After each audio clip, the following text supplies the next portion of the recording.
giving you the real from A to Z surrounding the Dallas Cowboys. News, updates, rumors, transactions, takes, and more. So strap up, Cowboys Nation, and start your day off with A to Z Sports. Live with Will Steele.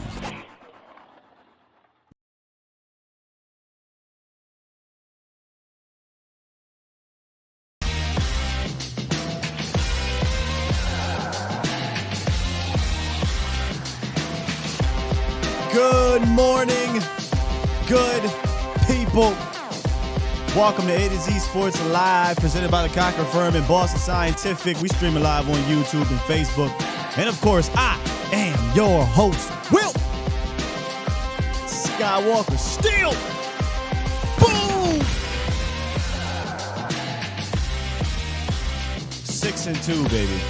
Feels good. Week to week, Dallas drops a 40 burger. It's been a while. It's been a minute. They dropped that 40 burger on the Bears, and we are here for all of the reactions and the overreactions that I'm sure we'll get this morning. But I welcome it. Come on in. Come on in. In the roundup, Jerry Jones said what? And he did what? We'll talk about it a little bit. We'll talk about it just a little bit. D-Law gets a little humble pie. We'll mention that as well in the roundup. And then the bye week, man. It came at a much needed time for the Cowboys. They are the banged up Cowboys right now, but a perfect opportunity to get healthy in the bye week. Plus, I mean, you know what it is. Hold on, wait a minute. Y'all know what it is. Should I? 1, 2, 3, come on. Nah, YouTube be tripping. But cookout time, man. This one's a little different. So y'all need to stick around for the cookout. It's a little different than previously. But we'll have fun with it. And there's a lot of people at this table. Or should I say welcome to this cookout, because they were justified. A lot of offense. But come on in. Come on in, man. Shout out to the Bomb Squad for being here. Appreciate y'all. Bomb Squad! Listen, it is one day left today for the trade deadline. I'm seeing people in here, bringing up some names. I don't know. We'll see. But Jerry has something to say about it. So you know what? How about this? Here's a call-in line. 351-999-3787. You guys can call in if you want. What am I saying if you want? Of course you call in. Call in today. We got a lot to talk about after getting this victory. If you can't see the call-in line right there, you can see it down, scroll on the DFW turf ticker, number one artificial turf in the DFW area. All right, let's get this show on the road. I feel good today, man. 6-2 going into the bye. It was a 12 o'clock game. I mean, can we get 17 of these, please? It's time! It's time! It's time! It's time! It's time! It is time for. It's time for the morning roundup. Round 'em up, boys. Oh, they do it. Hey, oh, they do it. Hey, yo.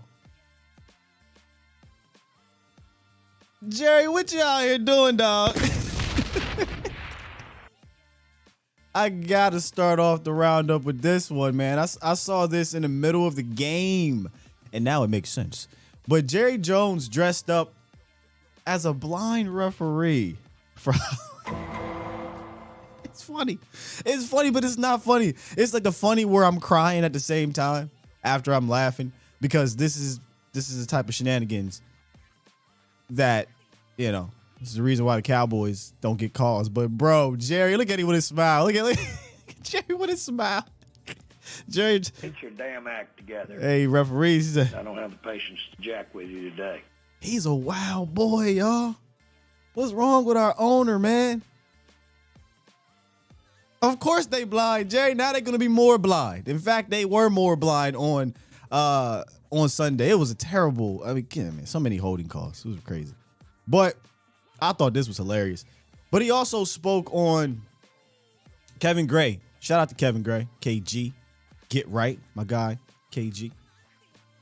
He asked Jerry Jones what he had to say to those who want this team to, go for it. try to get better at this deadline here, given the position that they're in and honestly the state of the NFC. This is what Jerry said. And y'all know I don't like to listen to what he says too much, but I thought it was interesting. He said, if I have a chance to do something that would be interpreted with real meat on the bone of going for it, then I would do that. I feel that good about our chances here. I would do that. Yeah, I'd give up some future currency to go for it. Huh. I think the cat is out the bag now. More people close to the situation, or speaking of people close to the situation, understand the Cowboys are definitely in the market at the wide receiver position. That's not even a secret anymore. Even if you as a fan don't want the Cowboys to trade for help to get better, if you as a fan are saying, nope, we don't want to get better, we're cool, they do. They clearly are looking to try to find a way to get better, so they can go for this thing.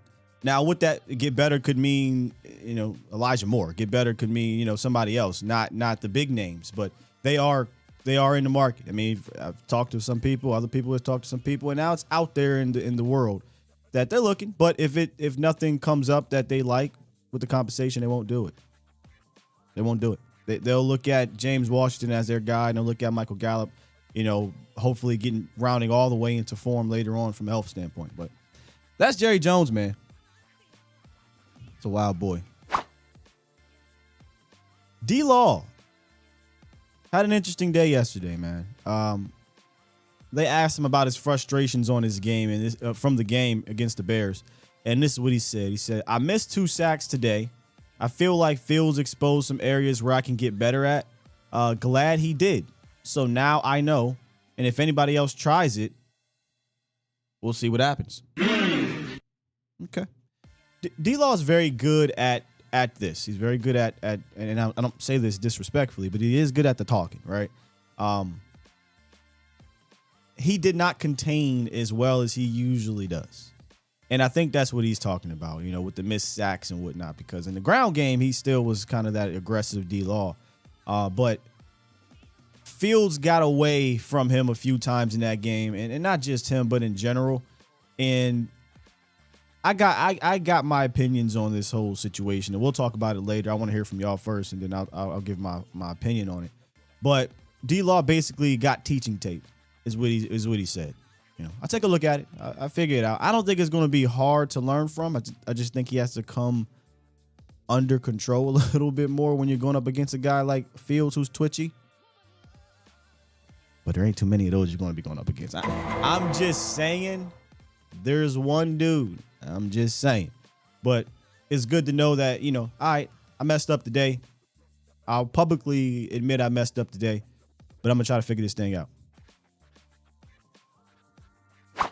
And then the Cowboys, man, go into this bye week extremely banged up. They were already missing Noah Brown, Sam Williams, Malik Hooker, and Zeke. Not to mention Jordan Lewis is on IR going into this game. And then Donovan Wilson went down. Jaron Kearse went down. McGovern went down. Anthony Brown went down. Now, they all returned, but they are clearly dealing with stuff, right? And then Anthony Barr went down, which I didn't know that. Again, I tell y'all, when I'm watching this, I'm not watching this game as a reporter or as an analyst. I'm watching this as a diehard Cowboy fan that I am. So I wasn't really looking on Twitter or anything like that. In fact, I was dealing with this Bears fan that was just bringing all the smoke to the Miller Lite room at Texas Live, and I was a bit disappointed in my compadres and the Cowboys fans for not bringing the smoke back. So my energy was directed to getting that area kind of excited, right? Then I saw Damone Clark come in the game. Oh!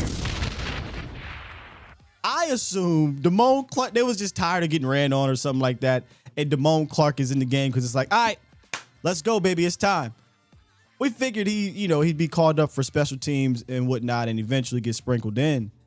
And I'm just giddy, like, oh my God, here comes Damone Clark season. They're benching Anthony Barr, all that. And come to find out, Anthony Barr went out with a hamstring injury. And he didn't return. And that's why Damone ended up seeing 40 snaps. Because it was a bit strange. I'm like, I mean, jeez, you can throw them in there for 40 snaps with no injury? Hey, I'm all for it. I told y'all the other day, rip it off. I want to see Damone Clark in there. But this isn't how I want to see Damone Clark in there. Right? I didn't want to see it like this due to injury. We're already thin at the linebacker position as is in a way. Unless you put Micah there. But it is what it is. He got his feet wet, man. He's got his own teaching tape now, right? There was some good with Damone Clark. There was some not so good with Damone Clark. But you saw that speed. Aaron hit me in the DMs, and I did see it, Aaron. Apparently, and I know what play you're talking about. Apparently, he hit something like 20-something miles per hour, 22, 23 miles per hour. On one of those sprints. Give me some more of that. Give me more of that. With Micah Parsons at linebacker. But happy to see Damone in there. Not happy to see that Anthony Barr got banged up, and that's why he was in there. But hey, dog, take advantage of the opportunities. Maybe he's staying that mug. Maybe he'll stay in that mug. Good roundup. Fun roundup. Jerry Jones is a wild boy. A wild, wild boy. I'm going to get to the cookout. I'm going to tell you why you're wrong, Craig. There's a couple plays there that our guy made that he needs to be playing there against these running teams. Against these type teams? Oh, my God. It's silly that he's not. But maybe once we get Sam Williams back, maybe they'll feel more comfortable putting number 11 back there. But the bye week definitely came at the perfect time. The perfect time. Let's get to the chat, man. Cush break. Bland should be CB2. You know, I was thinking about that during the game. I thought Bland looked fantastic. I did watch about 5 possessions of the Bears defense or offense against us with the tape. But I wasn't focusing on Bland. But Bland, a great pass breakup. I feel like he handled the slot role great. But then when you look at what was happening in cornerback 2 with AB kind of getting burnt a couple times, Kelvin Joseph giving up the touchdown, it's like, I want to try Bland out there. I just want to try it. I don't want to overreact, but it is Monday. It is overreaction Monday. But it's clear as day. They got to figure that part out over there. It's clear as day. Yeah, he was looking good. Craig says, would I not like to sign a middle? I'm guessing you mean like trade for a middle linebacker. Where's our guy at? Was it CG? He ain't trade for him. Hey, we got one more day though. Yeah, I would absolutely love to get a Roquan Smith, right? A Bobby Wagner or something like that. But I'm just talking about currently constructed. If this is what we're going to do, I'd like to see 11 there more often than not against these type of teams. Not every team you're going to need to do that, but against these type of teams, sure. But we'll talk about all that. Let's I'm going to cookout. We gotta hit the cookout first because once we get to the lines, we gonna rap. Once we get to the lines, we gonna talk. So let's go ahead, roll into this cookout. 1, 2, 3, come on. Nah, I'm just playing. What y'all bringing? Pull up. I had to invite somebody, y'all. I had to invite somebody to the cookout. We got to sit down, you know, because we all family. We all, at the end of the day, family, you know, we talk about each other, but we want the same thing. And I said, Kellen, come on, man. Kellen. Hey, Kellen. Pull up, man. Bring something while you at it.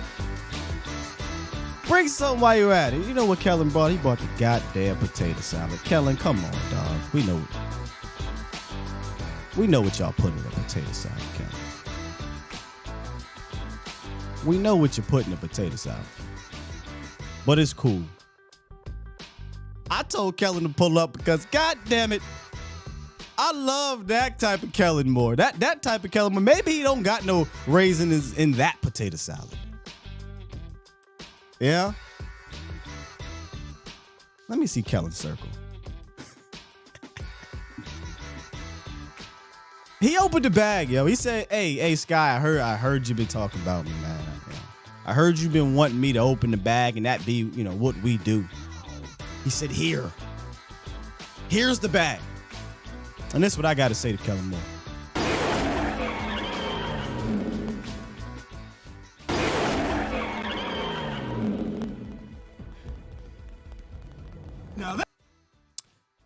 Or you cannot do it. Or you can just not do it. Nah, you got to say it. Y'all know, y'all get it though. From now on, that's how you drive, god damn it. That's all I asked for. It's simple. You've shown how creative you can be. We talk about that a lot after every game. I just put it all together, man. We saw some new packages we hadn't seen. We saw a purpose and a plan, and from a creative standpoint, they stayed in that purpose and that plan all game long. Really, I mean, it is a couple possessions, but it is what it is. You're not going. You're barely going to score 6 touchdowns in 2 games. You score 6 touchdowns in 1. So let's be honest here. Kellen Moore, come have a seat, man. There's a clear difference. Kellen went the Magic City. There's a clear difference in week 1, man. The plan, right? The style, the flow of the game, all that good stuff. There was a clear difference in then to now. And I don't care how we got there. I'm just glad we're there. Now let's live in that. And that's why on Friday, I forget who I was talking to. I was like, I mean, if you look at it from a balance standpoint, that is a positive baby step. Now we take another step, and that's taking these collection of creativity and these plays and making it a part of who you are. And I thought that was the Cowboys yesterday. I talked about the Giants being his best called game. That still may ring true, but yesterday, I thought was one of his best bags that I've ever seen him be in. And we're going to break that down tomorrow on the tape for sure. I can't wait to watch it. But let's get to the players. Come on, man. Come on, man. Tony Pollard come on. That's the easy one. 15 touches, 141 yards, 3 touchdowns on the day. I mean, Tony was winning on the inside. He was winning on the outside. He was breaking tackles in the backfield, breaking tackles after the line of scrimmage. He let the world know, I can be your lead guy if I need to be. Now, they didn't need him to tote it 17, 18, 20 times because the game was pretty much put away. But on 14 carries, 131 yards or something, up 21 yards, 3 touchdowns, all on the ground. Hadn't scored 3 touchdowns since Joseph Randall did it in 2015. Come on, man. He was special. He was special in that game, and he deserves to sit at the head of the table, the tribal chief of the cookout. Also, salute to Malik Davis for chipping in on the ground as well, in his first action. But I think once you get a healthy Zeke back, Tony Pollard and Zeke, I mean, we've been seeing it all year, the 1-2 punch of Tony Pollard and Zeke. But I don't think it's a bad idea to mix up the 1-2 punch from time to time, man. I don't. But both of these guys are going to be needed down the line. And I think once you get into playoff football, once you get into December football, having the ground and pound mentality where you can also mix in this electricity, right? These electric plays from Tony Pollard is going to be massive. Hey, Dak. Welcome back to the table, Dak. It's been a while, man. It's been a minute. Another efficient day for Dak Prescott. Making big plays all over the field, whether it be with his legs or with his arm. 21 for 27, 284 total yards, 3 touchdowns. Did have the pick.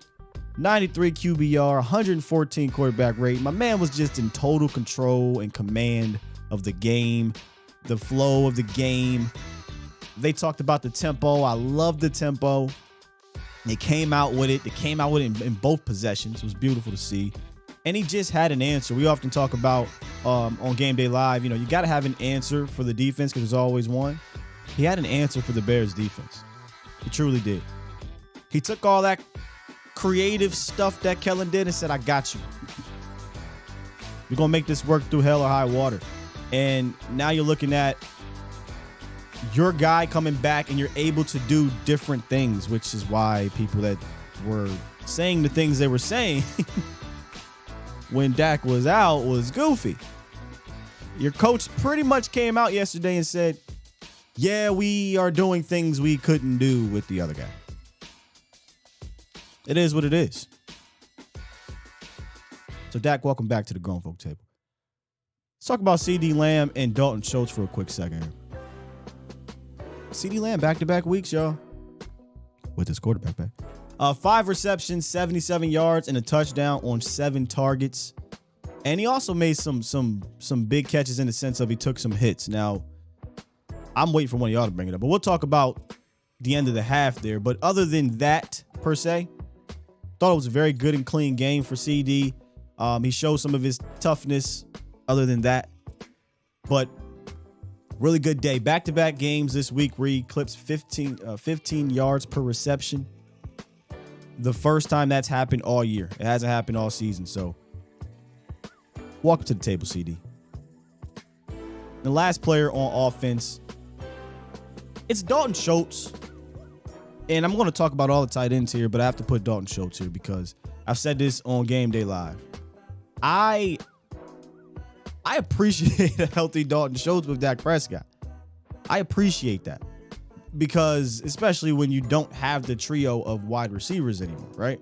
You don't have that type of wide receiver trio. So you need a guy in those intermediate routes that you can trust. And I think you're seeing that with Dalton Schultz and Dak Prescott over the last 2 weeks. He had 6 receptions for 74 yards on Sunday on 7 targets. In the last 2 weeks, 11 receptions for 123 yards. I said it last week. I'll say it again. When it comes to option routes, when it comes to being where you're supposed to be, he's really the only guy that I think should be allowed to do that because Dak has that connection with him. We often forget it ain't 2019 anymore with Michael Gallup. You could say, yeah, well, Sky, Michael Gallup, Dak Prescott played for 2 years. They did. 2020, Dak only played for 4.5 games. 2021, Michael Gallup played like 4 games. And then this year, Dak only played 2 games with Michael Gallup. So they don't really have that current connection. And then CeeDee Lamb is still getting it together as a young wide receiver in regards to their connection. They have it, but it's not like a Dalton Schultz and a Dak Prescott. So Schultz has been where he needed to be for Dak Prescott. He's been making big catches, over 12 yards per reception in this game. And I think that has trickled down to the other tight ends. Like when you get rid of certain guys and you only have certain guys left here, you can't then get rid of one of the guys that has the most trust of your quarterback, and that's Schultz, right? But also what I don't want to go unnoticed is the leadership ability. I love this trio. I love this tight end trio so much. It has everything you want, right? It has the veteran leader, the veteran guy in Dalton Schultz who's been around the block, who got it from the mud, not a first-round pick. It wasn't handed to him. He got it from the mud. He was a 4th-round pick that had to fight over Jason Witten. But Peyton Hendershot and Jake Ferguson have also come along. Not over just a year, but the last 2 weeks. Combined, they got 7 receptions for 74 yards and 2 touchdowns to go along with Dalton Schultz.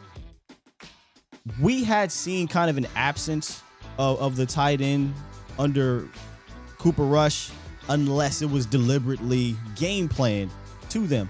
You're not seeing these guys necessarily be game planned for in between the 20s. They're just being available and getting the rock and keeping the Cowboys offense in the flow and staying ahead of the chains. And that's all you can ask for, man. So have a day, Dalton Schultz.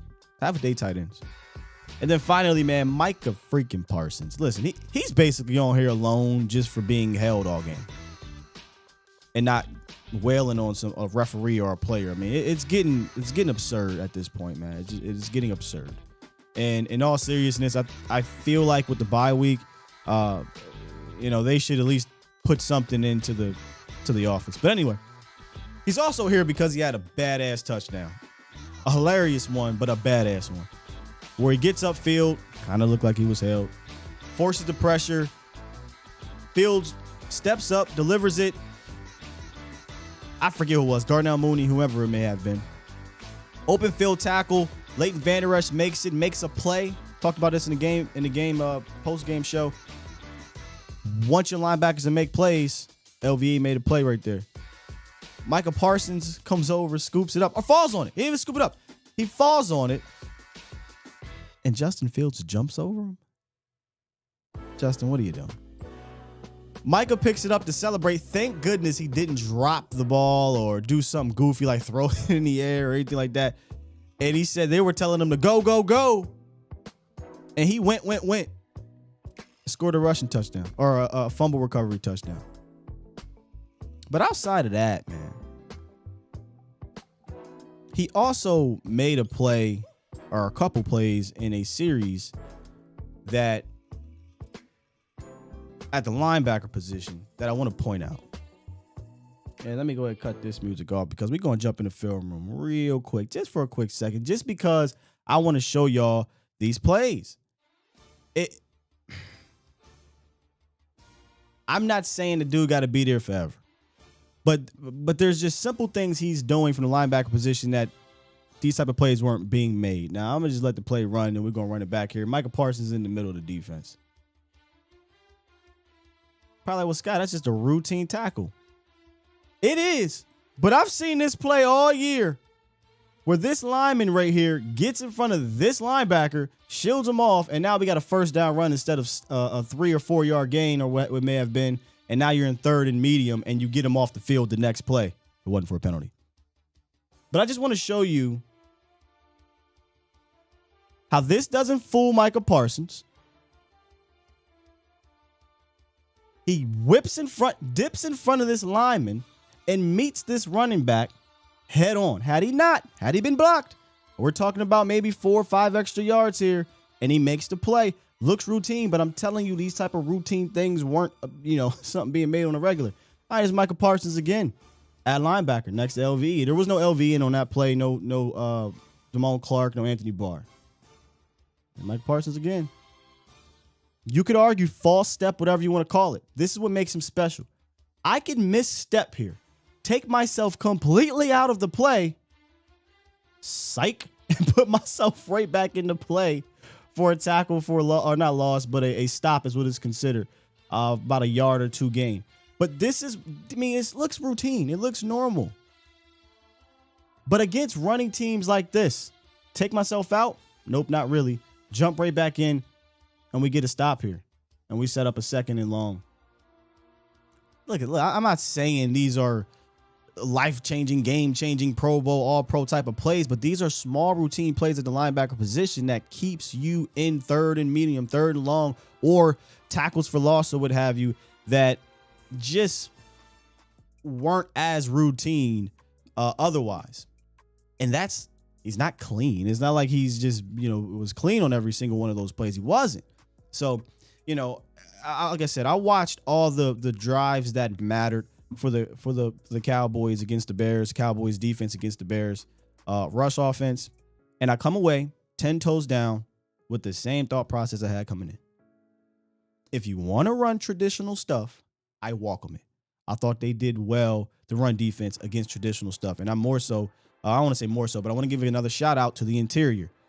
Big Jonathan Hankins. Welcome aboard, sir. He played way more snaps than I wanted him to play, but hey, you can roll. 33 snaps for Jonathan Hankins. He had 3 tackles. And in plays he didn't have tackles, you saw him holding up guys. He had a series where Jonathan Hankins and Bohanna were both in the middle. It was on like a 3rd and 3 or something. I don't know.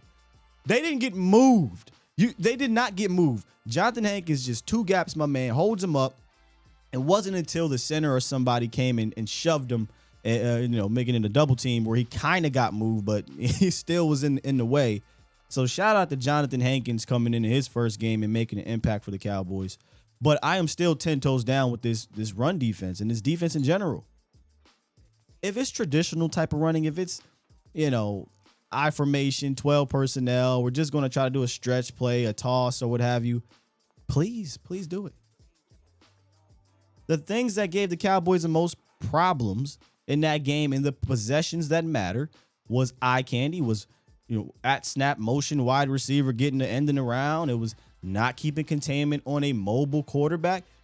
That's what gave Dallas the most issues. That's what gave Dallas the most issues prior to this game. And I don't want to poo-poo 240 yards on the ground. I don't want to do it. But there is some context in between there that if you dissect it a bit, you put a lens on it, you say, okay, that clearly gives the Cowboys trouble. Clearly. But not everybody can do that. Not everyone does that. Put it that way. You go look at the schedule. You're not going to run into that. And I'm not making excuses. They got to be better. They got to figure that out because you are going to run into it. There's 2 teams that do that, and there's 2 teams that do it well. And you may have to run into them in the playoffs. Maybe 3, maybe 2.5, 3. I mean, need some respect to the Falcons, but I'll take the Falcons. I don't really. But there's 2 formidable teams that do that, to say the least. So yeah, you got to figure that out for down the line. But when I look at the regular season schedule, I don't see that type of attack happening to the Cowboys. And then you better hope, like I've always said, you better score. Because Dallas was up 28-7 in this game.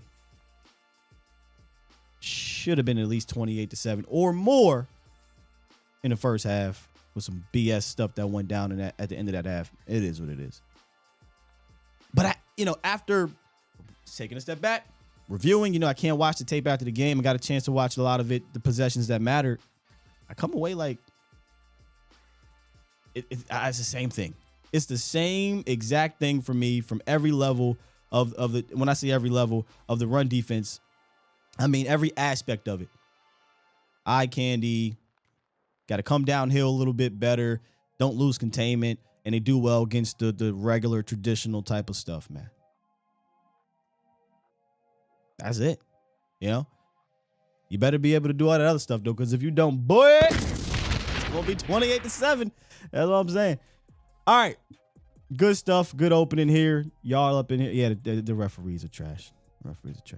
Appreciate the bomb squad. One more bomb squad for y'all. Bomb Squad! Y'all are the best. Now, let's hit these phone lines, Cowboys Nation, and hear what y'all got to say. Of course, the phone lines are presented by the Pulse of the Nation phone lines. By the Cochran Firm. I should have called the Cochran Firm, yesterday because we was getting robbed by those referees. But hey, since 2005, our guys Larry Taylor and Brian Pope have been serving and protecting and fighting for this DFW area community in regards to all civil cases involving personal injury, wrongful death, fraud, truck, automobile accidents, because Dallas, y'all can't drive, and many more here in the DFW area. They handle all their civil cases on a contingent fee basis, meaning if there is no financial recovery, then they charge no fee. So contact 1-800-THE-FIRM or schedule your free consultation today at CochranTexas.com. Let's get it. We had James from Cali on the horn first. What's goody, James? Hey, what's going on, Sky? How are you today? Man, I'm fantastic. We had a 12 o'clock game. We dropped 49 on them. Yeah. We got a bye week coming up. Just a couple of quick points and a question for you, but I'm going to take that bad boy saying that you said a little bit further, talking to Kellen Moore. Seems like healthy Dak Prescott back has improved your play calling skills. Right. From now on, that's how you call plays. From now on, that's how you call plays. Yeah. Exactly. I love that, man. But anyway, though, I'll tell you what, man. if we play like that the rest of the year, I don't give a hell what people are saying about the Eagles. The Eagles are in trouble because we all know Dak Prescott is the Eagles' daddy. We know that. He ain't lost to him yet. So, but I think I was talking to Vach about it too. I don't know if you were over there listening, but I basically said I think now we have all facets of the game working in such a way where we're, I think, starting to click on all cylinders. And I want to give a shout out myself to Tony Pollard, because that was like, I think they figured it out. That's like a 9.1 or a 9.4 yard average per carry. That is ridiculous, man. It was crazy, bro. But hey, our O-line man's been stepping it up. They was blocking. I mean, he wasn't even getting touched until he had already hit like 3 or 4 yards where he was getting, get a little bit of a hand or whatever. But and then the other one I was going to touch on is who in the hell shot freaking DeMarcus Lawrence out of a cannon? Oh my God! I thought he killed that man. I heard it, man. I got hurt, man, when he hit him so hard. I felt myself. Oh shit, that was just nasty. He probably was like, look, I'm tired of your little ass running away from me now. Yeah, I was watching the reactor, and he said, man, DeMarcus Lawrence hit him so hard, the cameraman was confused. The cameraman probably should be like, oh. Right, that's what it was. But anyway, so my question is for you, because I think I personally believe that we are. But do you think this is the recipe right now moving forward, that if we continue to do this, we can go places and do things? Sure. I mean, if you put up 6 touchdowns in a game, nobody's going to beat you. It's just not going to happen. Right. But the recipe, it's so crazy how things tend to happen when we're talking about in the week before. We said, okay, listen. Right.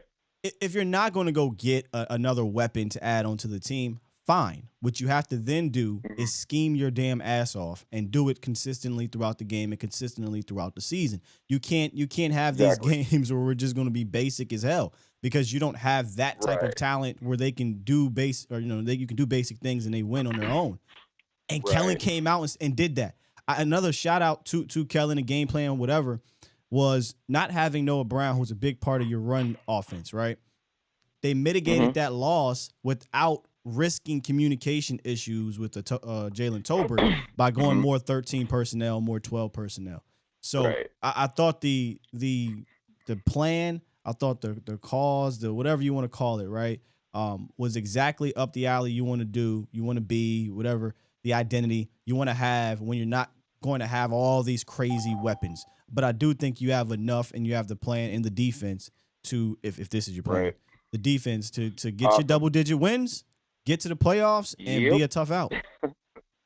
And get everybody, try to get everybody healthy going into the bye week. So we, when it's time for us to think, who do we play next? Oh, yeah, it's for Green Bay.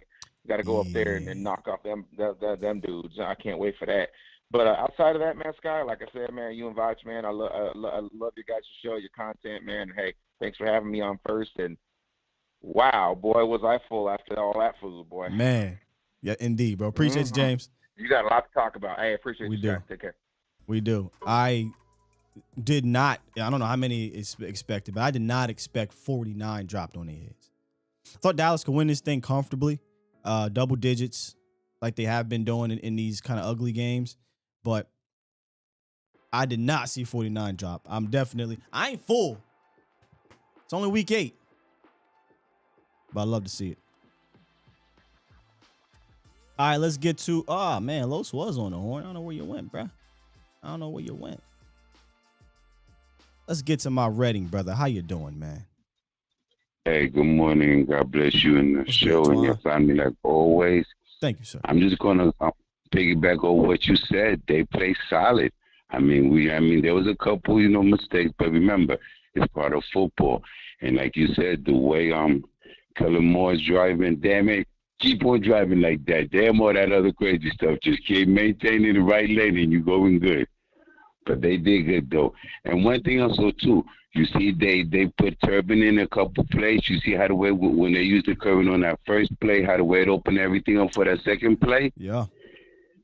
Turpin, I really think he can do something for us. Well, still, I'm going to let you go, and God bless you in the show and the family and always. And how about those damn Cowboys? How about them, baby? Appreciate you, man. Yes, sir. We didn't do our walk. We didn't do our walk, but maybe with no game this week, we'll this upcoming Sunday, we'll do a little something different. I got some awards and all that stuff I think we're going to do for the bye week. But maybe we'll do a other guy segment again. Turp might have to be on there. He didn't do much in the return game, but he made a play in the offense. Salute to him. I've seen people in the chat bringing up the run defense, and again, like I said at the top of this show, if you were here for the cookout, was it cookout? I talked about that. I think it was after the cookout. You can't 240 yards. I get it, y'all. Like that sucks. You don't want to get ran on like that. Period. Get it, man. A lot of big plays. It was a couple big plays. A couple big plays in the ground from the running backs. Not a whole lot. More churning, but it was a big play at the end of the game by, I think it was Montgomery. But their biggest rushes came from the quarterback and from the wide receiver. Sky, that counts. You are right. The quarterback rushed for 60. The receivers ran for 33, if I'm not mistaken. Now, I'm no math wizard. Let me just make sure I'm right on that. 33, 60. It's 93 yards. Herbert had a 36-yarder. And that was actually Herbert, not Montgomery, at the end of the game. Don't like it. Also had the touchdown. Don't like it. But again, I watched all the possessions that mattered, meaning the first half and the first touchdown in the third quarter. To be honest, the touchdown drive to get them to 23 to 29. That was the more demoralizing run at the end, but they didn't get down there because of the run. They got down there because of two big pass plays. That's why they got down there. So it's so weird with this run defense, man, because you can't just ignore 240. But when I look at the context, it's like, okay, is Matt Ryan or Sam Ehlinger going to run for 60 yards? I know Daniel Jones can do it, man. Rather Daniel Jones running around than not. I'm not scared, guys. Who else Cowboys play? Davis Mills going to run? I guess Malik Willis could do that. Yeah. It's going to be a tough game anyway. Who else on the Aaron Rodgers not running around like that. Heineke, please try. Right? So it's weird, Cowboys Nation. You would think I'd be like all pissed off at the 240. I'm not. Because the possessions that mattered, they actually weren't as bad as it may look when you just look back and say 240. Y'all got really. It wasn't until the Cowboys were up 49 to 23. 49 to 23. I don't give a damn what you do after that, 49 to 23. And they scored one more touchdown. And they ran the ball a little bit. Whatever. You know what I mean? Whatever. The game's over by that point. But I digress. Clean up playing against these funny looking offenses. But if you ain't going to be funny looking, I think you're in a bit of trouble. We got 786 on the horn. What's goody? Hello, Will. How are you today? I'm doing great, man. Fantastic win yesterday. It was amazing. Dak Prescott is back. We were worried. Some of the fan base I know were worried that, oh, man, he's been slipping since last year. He had a rough game against the Bucs.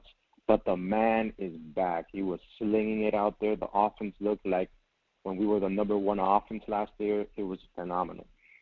Now, after watching the game, do you still think we need to get a wide receiver to bolster the wide receiver group? Sure. I've been hearing. I am not. I've been hearing. Oh, go ahead. I thought you wanted me to answer the question. Yeah, I am not. I am not down on bringing in another weapon from the pass catching standpoint. But if you don't, as I said plenty of times, this is how you got to mitigate not having all those guys, right? It's more often than not going to be a 2 wide receiver thing and 12, 13 personnel throughout the game. But when you do that, you have to be creative within it and creative all game. So that's how you mitigate not having, 3 reliable.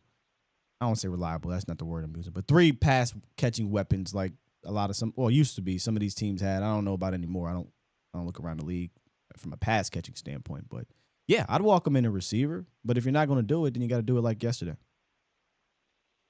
All right. And, okay, like you said, with the whole context of the game yesterday, even though we racked up 49 points, and the defense did make some plays, but, like we were talking earlier, the run game is a little bit of a concern. I know that you like to take it game by game, week by week, but I think a lot of the fan base is starting to get their hopes up again, and they can see potentially this team being very special. And, excuse me, but I'm looking towards the future, and I see us playing the Eagles not one more time, but potentially 2 more times and meeting them in the playoffs, right? I wanted to ask you, what do you think about our new addition with Hankins? Do you think he had a tremendous impact in the run game? Do you think, and also Damone Clark, do you think he did, and do you think he could help us out moving forward in the future? And what the hell happened to Jabril Cox? Like, Damone Clark came back before Cox, ever did. I've never seen Cox in the field, so what's going on there? What are your thoughts on that? A lot of questions there. I'll just be quick. I don't know what's up with Jabril Cox. Love to see Damone out there. Hate the way it happened. And what was your other question? You had a lot of questions at the end there. Oh, sorry. Yeah. I'm all over the place. And Hankins, like. Oh, yeah. I mentioned Hankins earlier, man. Hankins had 33 snaps, more than I thought he would have. But he looked good. Hankins made a difference in a way. I know it sounds crazy. How did he make a difference? 240 yards. But no, seriously, when he was out there and they weren't running these sideline to sideline things or getting on the edges, Hankins was there. You could tell Hankins was there. Oh, fantastic. Well, Will, thank you for your time. I'm just excited for the win. And, again, I know you like taking week by week, but I think this team can make a deep run. And I think if we can just get this sideline to sideline, stopping that run, I think we're going to be just fine. I think this is a Super Bowl caliber defense. We just need to get that fixed up. Let's enter the bye week. Let's get rested up and go Cowboys. It's a good time. Appreciate the call, man. Yeah, I am a week-to-week guy, man. I learned my lesson. But you can revel in, right? Like within the dub, if that's how you feel, yeah. But they're not saying nothing we don't all agree or disagree on, right? We all figure this defense is one of the better defenses in the league. And I said it plenty of times, a Super Bowl type of defense. But you just need your offense to match that energy from time to time. Or as Dak Prescott says, reward them. There's going to be games, and I said this in the post-game show. There's going to be games. This is why Dak Prescott's important, where your offense or your defense is just not going to have it all that day, whether it be because stupid penalties, whether it be blown assignments, or just getting beat. And you saw that towards the end of the first half, where it was like, oh, they just start putting up points for one reason or another. And you need your offense to kind of get out. And they got out like that, 28 points, and then they put on a couple more touchdowns in the second half. So 318, what it is, what it do? What up with this guy with the deal? What's good with you, man? Man, chilling. I just wanted to let you know, man, I'm happy that you did that breakdown of Micah, man, because I've been saying for the longest, bro, I'd rather see him at the mic. But especially against teams like quarterbacks like that, they can run that run pass option.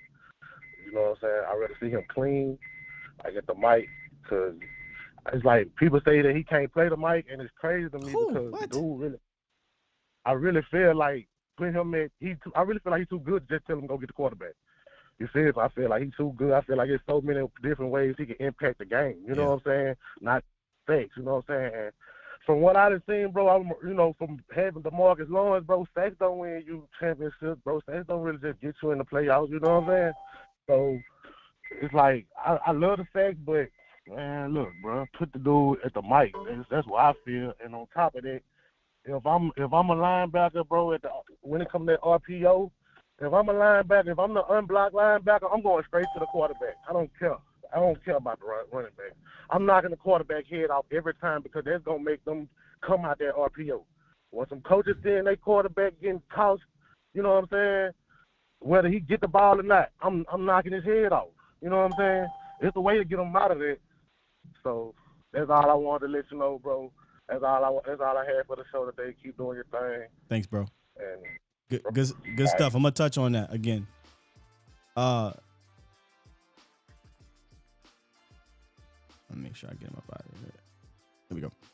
Yeah, I listen, and I'm not saying Micah has to be Micah in the middle all game, every game. I do still think he's such a good player that you use him game to game based on the team you're playing. What we got up next? Aaron Rodgers. You know where you want to put it. And listen, they're running team low key though, so I mean, this will be interesting. We'll watch the film. I played last today. We'll get on that next week. But there will be certain teams where you want Micah to get after the quarterback. There will be certain times where you want Micah to get after the quarterback. Up 28-7, yeah, you probably go get the quarterback. But unless they're running, and when they're running, then all right, cool, we got to put Micah back in the middle. But this style of offense is why I wanted to see Micah there, because they do a lot of that stuff that will make your linebackers take the wrong step or put you in the wrong position. And he's the best linebacker to recover. Nobody can recover like him on this team, and only one other linebacker is as athletic as him to recover, and that's Damone Clark. Not named Jabril Cox. Jabril Cox, for whatever reason, just not putting him on the field. And you saw it. And shout out to LVE for making the play, but you clearly see the difference, man, between Micah and the rest of the guys. It's just clear. And I'm not just talking about in their physical ability, but in the mentality. I was watching the film from the Bears game, and I just kept coming away with LVE kind of play like a safety. Not necessarily a bad thing because he's technically playing it safe, but he plays a bit like a safety. Like his first instincts aren't normally to come forward. You see him kind of float a little bit back. Even when he's going sideways, he's going sideways and kind of floating a bit back. Then he'll come down. Or if he makes a step, it's chop, chop, chop, chop, chop, figure it out, and then I try to. He's very safety-like. And that keeps him safe, right? Literally does keep him safe. All right, I'm gonna make sure I'm gonna try to get this thing to come back in, or I don't want to commit too much. And I said that before, right? Like he plays like I don't want to F it up. Now, we saw the old school LVE, the 11 on, what was it, 7-on-7, whatever football that he used to play, open field tackle LVE get with that fumble. But I'm talking about in the box, you just see the difference between him, between Barr, between even Damone. But even Damone was making, some athletic situations. But you see the difference, and that's why I kind of want to see Micah against some of these running teams be there, because I think he can make up for, a false step or whatnot. He tackles like he's the last line of defense. That's interesting. 213. Is this Mel? King Sky, happy Victory Monday, my brother. What's good, bro? Man, huge win. No win is taken lightly around here. Huge win. I think what we all wanted to see was that the offense had the capability to be able to win us a game.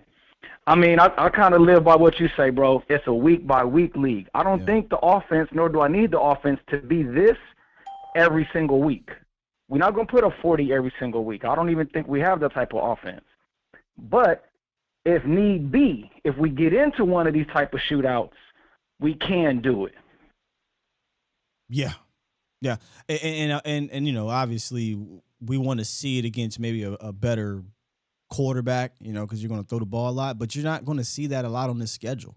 I mean, Aaron Rodgers, Kirk Cousins, and then you get Jalen later on the season. So, most of your schedules is, going to be against guys that you should be okay with. But, this is a step in the right direction. No matter how you get into a potential shootout, can you do it? We knew that last year we could. We hadn't seen it this year, and it does feel good to see that. If we need to put up some damn points, we can do it, and we can do it in a very efficient way. Man, and my one more thing, bro. with Micah, as far as Micah concerned, and as far as where to play him. My opinion on it, Micah should just be used to erase whatever it is that they can do. And what I mean by that is, if we're playing a team that's a little bit more traditional, sure, use him on the edge more. Let him rush the passer. I thought the way when he was more of an edge rusher, well, really, I was going to say against Tampa, but we probably could have used him in the run game more there too. But there are some games where I think he is better on the edge, but then there's other games where I feel like put him in the middle, let him spy the quarterback. I don't think if Michael was playing more in the middle yesterday that Justin Fields has that type of game. Yeah, and you're starting to see the repercussions of making him a full-time defensive end. He can't stay on the field. I'm not saying he can't, because he can, but they don't want him to, right? So you see these weird spots. I kept looking over to Jesse like, why is Michael on the – and he looks pissed. You know, Michael wants to play every damn play. And I'm like, why is he out? He don't want to come out. Why is he out? And they're making these plays. I'm like, put him back in the game. But when you're playing defensive end, and I watched some of these plays earlier this morning, you see him coming at his knees, and they put like 3 guys on him at one time or 2 guys on him at one time. He's dealing with more than he would likely have to deal with from the middle linebacker position. So they're trying to make sure he's not getting worn down. And then he's obviously, you don't want him to get worn down, but as a football player, that's just what happens, right? When you're constantly rushing the passer every play. If the Cowboys absolutely needed him to do it, I understand it. But, with Sam Williams coming back and you got DA over there and you got Dante Fowler, and you're going to get Basham back if they don't trade him, I do think you have enough to say, okay, let's see what happens with letting these guys get after the passer on first and second downs with Micah in the middle. And then when we need to on second and longs or third and longs, you go get that passer. But, that's something that maybe they'll look at during the bye week. During this bye week, man. Well, brother, man, thanks for everything you do, bro. Appreciate you, man. And happy belated birthday again to you, my brother. And, man, enjoy the rest of your Victory Monday. Yes, sir. Appreciate you, Mel. Yes, sir.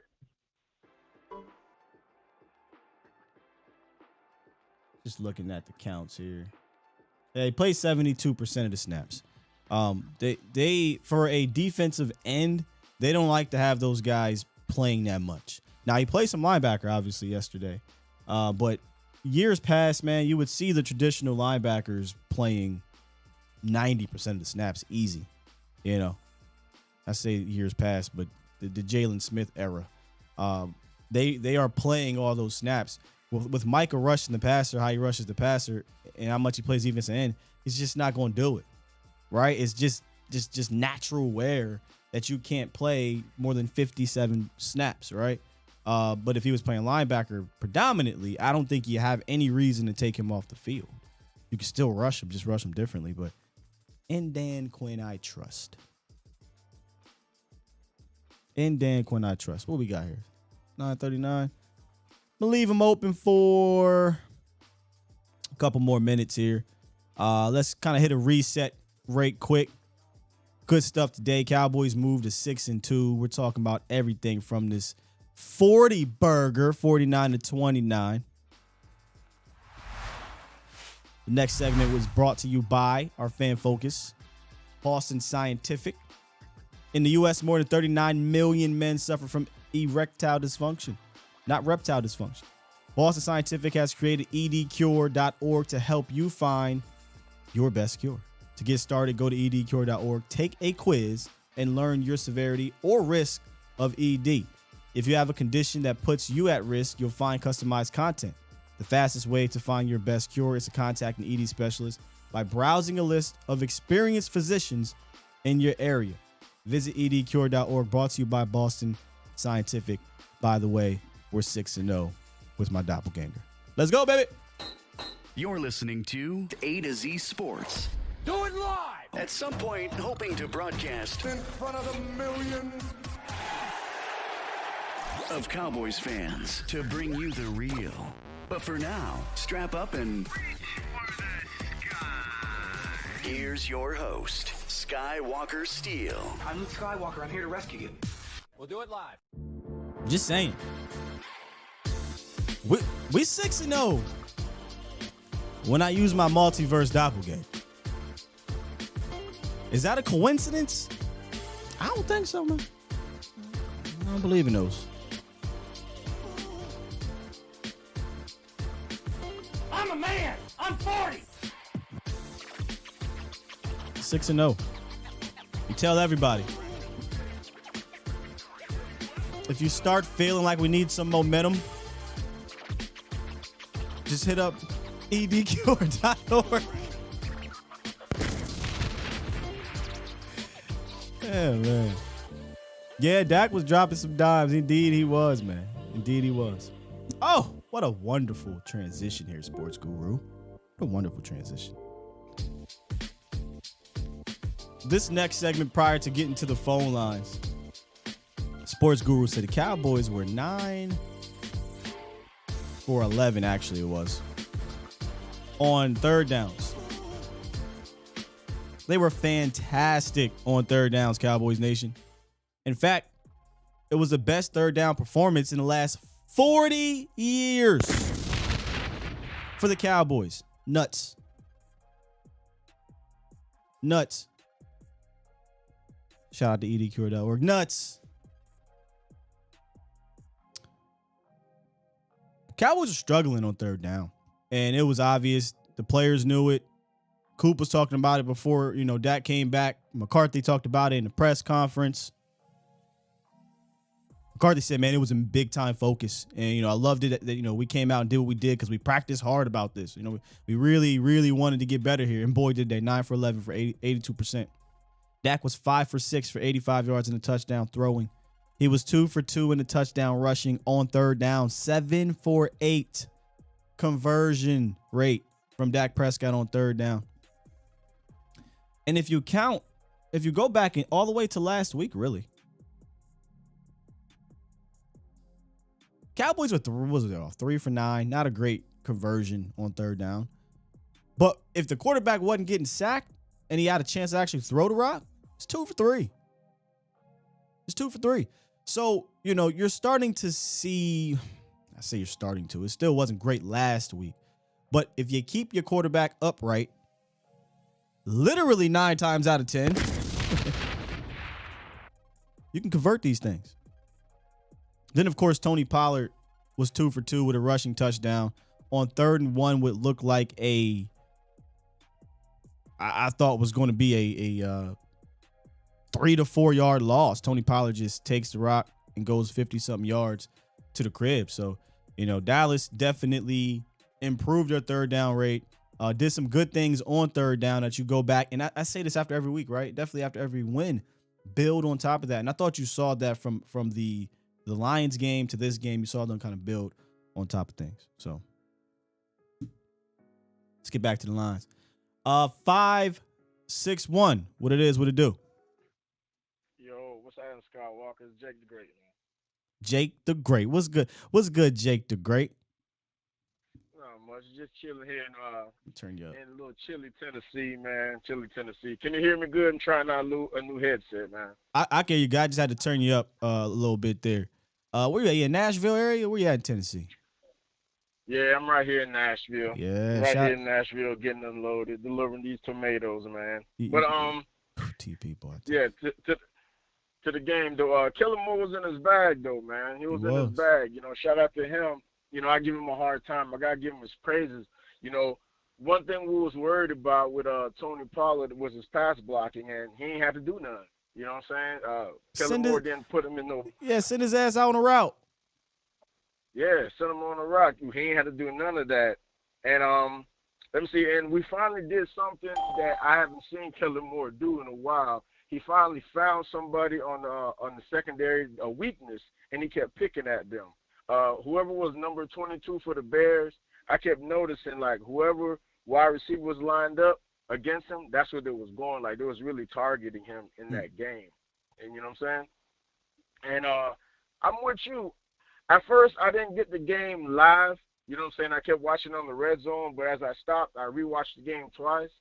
I'm not mad at the run defense. It wasn't – it's crazy because they gave up 240 yards, but I'm not mad at them because it wasn't gashing holes like I thought it was. You know, it's just like people. It's easy to say, "Oh, to stop the quarterback option, just hit the quarterback." All right, but nobody stopped it yet. You know, that's why we got quarterbacks being drafted like Kyler Murray. You know what I'm saying? And Lamar Jackson, because it's hard to stop that. You know, so I don't blame the running defense, and I think we're going to get better from it. And we're only going through like this gauntlet to help us get better, because anybody we meet, it's like we've seen them before. But good game. Shout out to Tony Pollard. Dak looked sharp. You know what I'm saying? Enjoy the bye week and just keep it rolling, man. That's all I got, you know. All right, but appreciate you, Scott Walker, man. Thanks, Jake the Great. Appreciate you, dog. Yeah. Yeah, man. Yeah, good stuff there. Right. You know, they better hope we don't continue to get this thing right, because you got that defense. Now you got to get the offense to match it, and they definitely matched it. Let me get to some super chats, because I read one that I like here that I didn't touch on just yet. Super chat. OG P Stone dropped 2 earlier and said, I like how Kellen Moore put CeeDee in the backfield. When we were talking about packages that we hadn't seen, that Coach McCarthy actually talked about, that's one of them. And I'm not talking about just one play. There was an entire series up until they got into like inside the 20 or about around the 20-yard line where 88, CeeDee Lamb is in the backfield and you're 13 personnel. So it's not like we're all these wide receivers. Nah. I thought it was cool. I did. And I thought that requires, it's risky because it requires you to make sure you're making the right call. And this is what I love. You know, Jake the Great said we attacked a certain player. I love the fact that, what do I always say to y'all? Hey, if something working, why not keep doing it until they stop you? When they came out in that 13 set, or with the 3, I think it was 3 tight ends. Like, I have to remember. And CeeDee Lamb in the back, I said, oh, y'all gonna give us that tight end? Boop. We'll take 8, 9, 10, 11 yards. Oh, y'all gonna give it to us again? Okay. Boop. We'll take another 8, 9 yards. Don't give it to us again? Thanks, Dalton Schultz. We'll take another 8, 9 yards. Then they finally handed it off to CeeDee Lamb. It didn't work out, but that's what we call dribbling with a purpose. You know, we dribble with a purpose right there. I'm glad we brought that out, because I'm like, okay, let's put this on tape now. So now when you go back to it, CeeDee Lamb could run a wheel route. CeeDee Lamb could motion out. When you did that, you got an advantage. You got a safety on your wide receiver on one of those. So I love putting that on tape. I'm excited to see if they build off of that, or when they decide to build off of that. But that was, yeah. I love that OGP Stone putting CeeDee back there and running that out. It worked. The tempo was there and everything. It was a beautiful series. Triple D Super chat. dropped a 5 in the super chat and said, RPOs and mobile quarterbacks give every team issues. We have to find a way to keep these teams off schedule. Not possible. No 3rd and 2, no 3rd and 4s. And that's what sucked about the 3rd and 4s. There were a couple 3rd and 4s, 2 specifically. By the way, a lot of holds. A lot of holds on these plays that these referees just turned a blind eye to, boy. The 2 3rd and 4s, it really wasn't the RPOs that got the Cowboys. It was one penalty. And then the other one, oh my goodness. Again, D-Law, teaching tape. D-Law gets a shot at Justin Fields. But here's the problem. You can't just haul ass. You got to come under control and rush. I said this on Twitter. You got to rush his outside shoulder, not his inside. You rush his inside shoulder, he's just going to, and go around you. You saw, I think it was J-Rock do it. He did it a lot. He kept rushing on his outside shoulder, and it kept him contained, and it made Fields have to throw from awkward angles. Then eventually he got a sack. Dante Fowler did the same thing. Kept containment on the outside shoulder and just mauled him down. But that 3rd and 4 particular play came on the inside. Fields just spun out of it, whatever, and there was just open field, no pun intended, for Justin Fields, and he ran for something like 16 yards. It was a big play. So, you know, mobile quarterbacks like that definitely give the Cowboys, I mean, most teams trouble, like you said, Triple D. All right, let's lock these things up and keep it moving. 702, what it do? Hey, can you hear me? Yes, sir. You are live. Hey, how you doing, Sky? It's Colin. Colin Cowherd? Hey, so I wanted to. No, just Yeah. playing. No, come on. Don't disrespect me like that.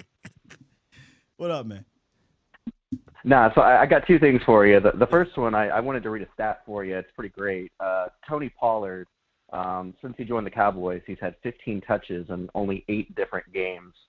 And the Cowboys have gone 8-0 in all of those games. We've won them all.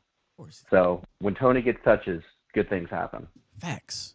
They were like, what was they last year? Something like 7-1 or 6-1 when he touched it 10 times or something like that. I mean, he's a big play dude, but he also can do the little things for you, in my opinion, from a running standpoint. But I digress. Hey, the other thing I wanted to kind of roll out to you and just get your response to it.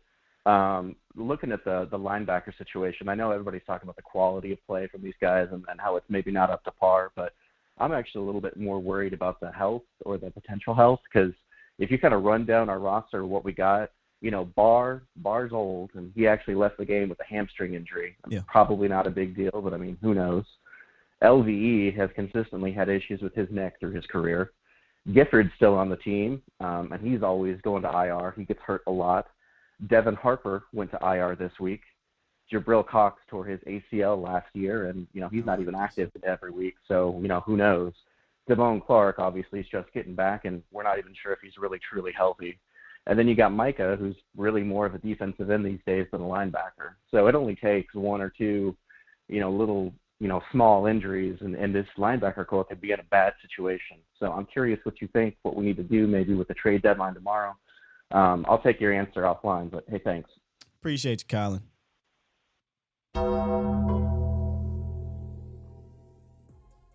That didn't make me feel good at all. Colin.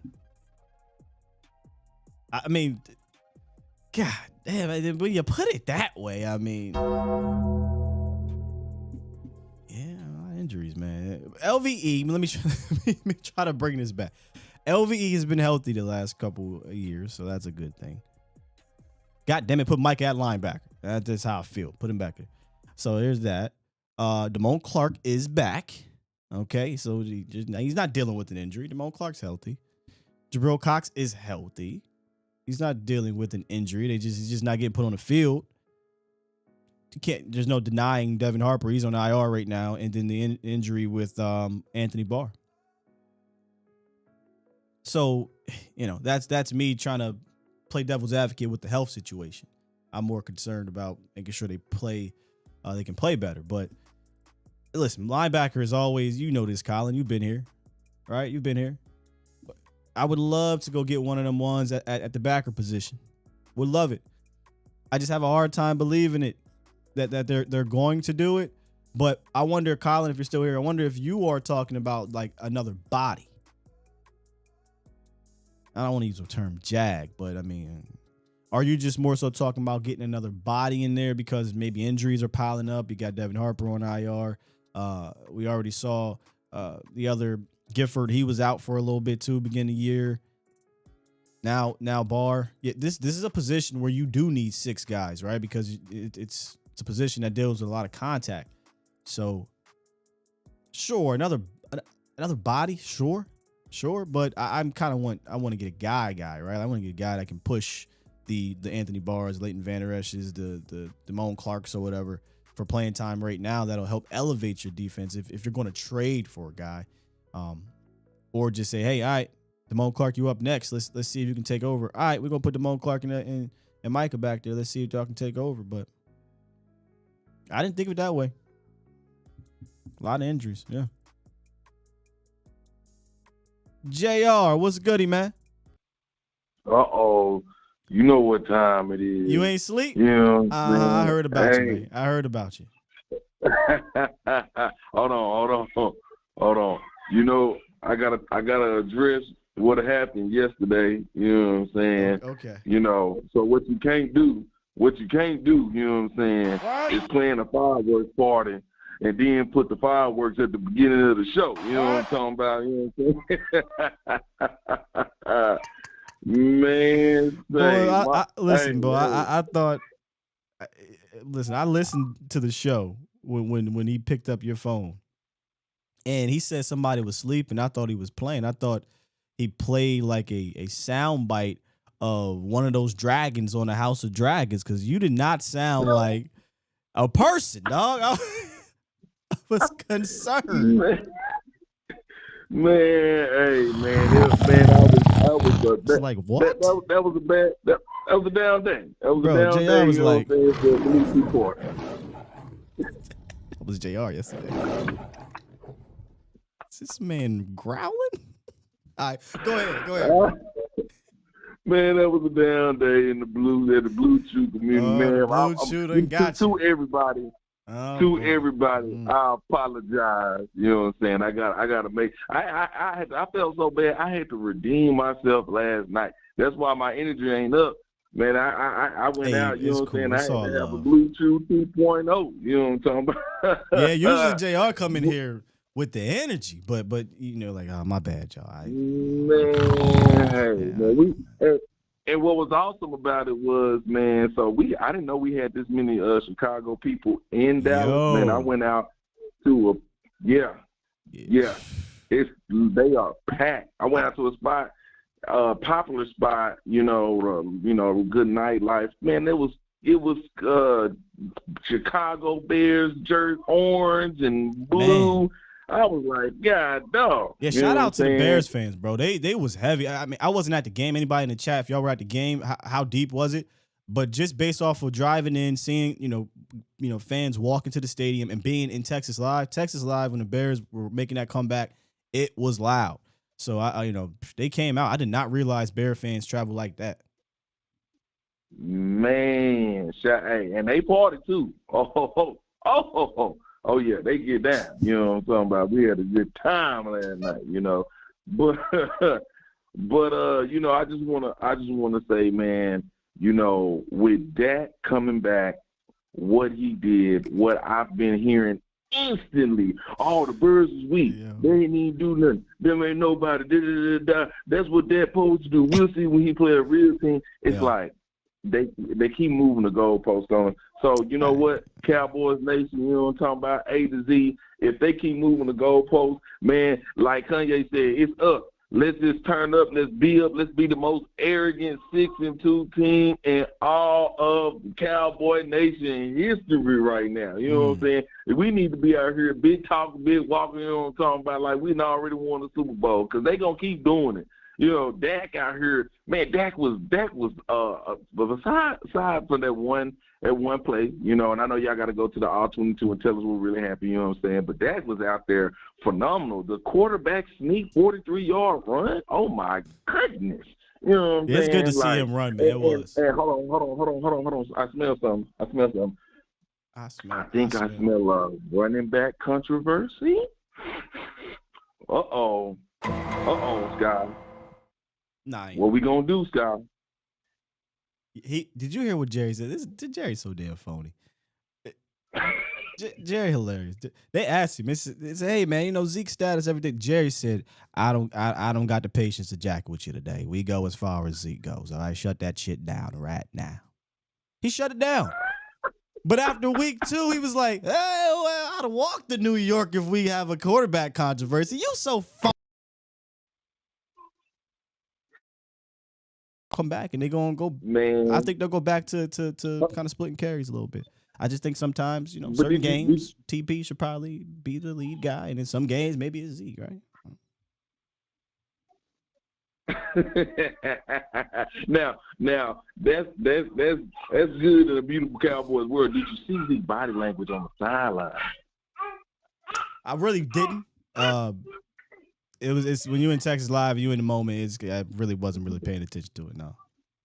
Hey, I'm gonna tell you, them looks wasn't looking too good. It wasn't a jovial time on that sideline. You know what I'm saying? You know, and usually you will hear TP. TP knew he went off. He knew he did his thing today, because usually he'll deflect. Oh well, you know, Zeke the leader. He the one. You know what I'm saying? You know, I'm the 2 behind his 1. You know what I'm talking about? All that type of stuff. You know. And with the post game, you know, he didn't deflect. He was like, hey, I'm gonna just do my thing, you know what I'm saying? I'm gonna leave that for the front office. Hey, I know what Jerry Jones said, but you know what I'm talking about. I'm looking at what's going on, and I think we might have a controversy. That's all I'm saying. It's already one within Cowboys Nation, right? We a lot of us have been calling for Tony Pollard to touch the ball more. I mean, we ain't even saying bro got to have it 25 times, but I mean 8 times, 9 times, that's just unacceptable. Unacceptable. TP needs to get at least 15 touches, in my opinion, like this past game at the bare minimum, man. And sometimes if he's the guy, he's doing well, maybe you don't need to take him out. Same thing with Zeke, like in the Eagles game. That was a Zeke game, right? Keep riding him. He was feeling it. He was in a moment, right? But listen, bro, you can't keep denying Tony Pollard. I said this before. Stop treating this man like he's just a regular ass backup. He's not. Stop treating him like I know there. Shout out to my guy West Coast said he's not a running back. What are we watching here? Of course he's a running back. He's one of the better ones in the league. He just needs to get the opportunity to. And if you are of the ilk that, well, he's not a pass blocker, well, I'm sorry. I truly don't care, right? Like, can you do that? If you can do that and your one downfall is you're not a great pass blocker, then don't freaking pass block. Send him out on the route. I've watched Tony Pollard get in the way a few times, make some good pass blocks. I've watched him have some bad pass blocks. But I'm not about to sit here and not put the ball in my man's hands because y'all who don't want to put him in the game are going to tell me he can pass block. He can't pass block. All right, if you want to make your offense not better in that particular drive or play because pass block, then so be it. But I digress. Done DeMarco. And y'all heard it best, you know what I'm saying? If it's coming out of the sky, you know it's going to be fly. So if you like what you heard, hit that like and subscribe button because you ain't going to get it better than the place to be. There we A go. to Z, baby. Scott, we love you. You have a good one, man. Appreciate you, bro. Hey, baby girl was in the background like. It's my turn. You told me it was my turn. Hey, Dad, you better get it together. Better get off that goddamn phone. Let me see right quick. Gotta make sure this is actually working. It is working. We got a couple more to get up out of here. Usually in a game like this, we'll do some OT. So we'll do some OT. Hold up, y'all, real quick. Boom, we straight. Yes, Dak was surgical yesterday for sure. I saw somebody in the chat say, you got coworkers or something telling you he's a game manager. Let him talk, man. I know a game manager that has 6 Super Bowl rings. I'm done with these terms. I'm done with the terms, the elites, and I don't care, man. I don't care. We shouldn't care either in Dallas, bro. We've been through this saga of having to fight and defend our players because of the ineptitude of everything else around them. At this point, I'm done with that fight. Only way to shut them up is to get it done. I'm looking for this comment that L had. He said, JR is on big CPAP energy. Yo, y'all crazy, man. Y'all crazy. Nah, y'all need to stop this. There's people out here that be disrespecting Tony Pollard, period. Point blank. Calling that man a scat back, a slot wide receiver. He can't handle this. He can't handle that. No, we know what Zeke is. We've been saying it for years. We know what he is. We know the respect that he garners and he has. We love Ezekiel Elliott, what he brings to the team. The reason why we're adamant about Tony Pollard is because they treat him and these fans treat him like he's a RB2 or RB3. No, he needs to be treated as a damn equal. Period. As an equal, because he is that good. All you have to do is pop on the damn tape. What are we doing? I don't mean to get passionate on y'all about it, but it's just, you just see these things and then people get upset because you're putting the spotlight on a guy who the spotlight was on today or yesterday and he had a fantastic game. What do you think we're going to do? We're going to talk about him. With that said, I am still steadfast, as I said earlier, that if you're going to be a team that, relies on the ground, you need multiple backs. I personally thought they needed 3 of them, but you need multiple backs. So nobody's kicking Ezekiel Elliott off the ledge here. You need both of these dudes for 17 games and the playoffs, period. I'm not in, y'all know how many times I come on and said it. I am not, or how many times have y'all heard me get into this little argument? Oh, he's better, he's not. I don't care. Now I'm being frank with y'all because I understand that drives certain things, right? It's fun to have one of those, he's better than, or they are better. I don't care because you know why? I know we need them both. I don't care if Zeke is better or if Tony Pollard's better, how you feel, fine. So what? Once you get to the playoffs, you're going to need both of these dudes, man. If you're going to be a running team, you're going to need both of these dudes. So y'all have fun with that little thing. I don't care. Give me both of these dudes for the playoffs and let's roll. 908, what up? Sky, what's good, bro? King Cowboy here. What's good, bro? King Cowboy, what's goody, man? Right in Jersey, you know, northeast shit. You know how we do. I already Hey, know. listen, man. Got them Timbs Enough rocking. with the Zeke stuff, man.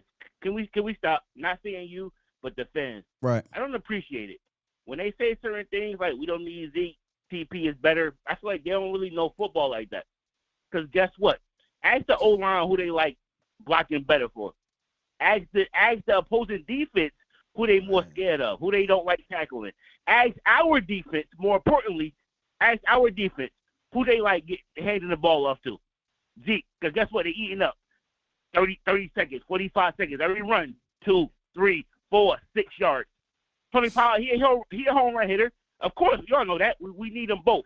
But guess what? That defense, like, damn, we just off the field a minute ago. He hit a 50-yarder. We back up.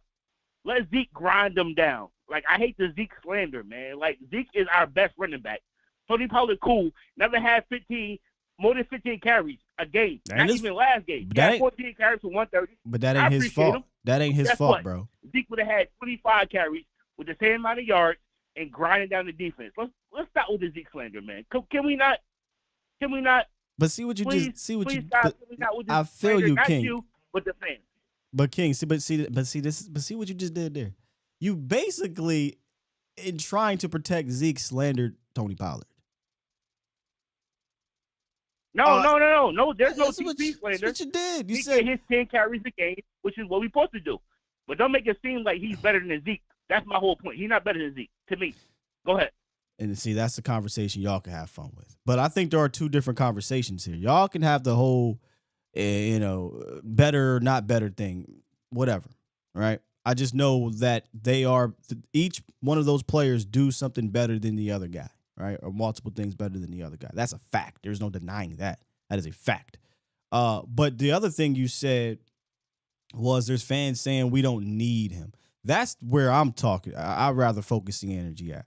Saying we don't need the guy is a bit much. Maybe next year when the season's over, but I'm talking about at this moment, in this season, of course you need Ezekiel Elliott. And if you're saying you don't, then, you're taking a chance, in my opinion. I think you do. We've seen Zeke be productive this year. So I'm more so talking to that realm of people.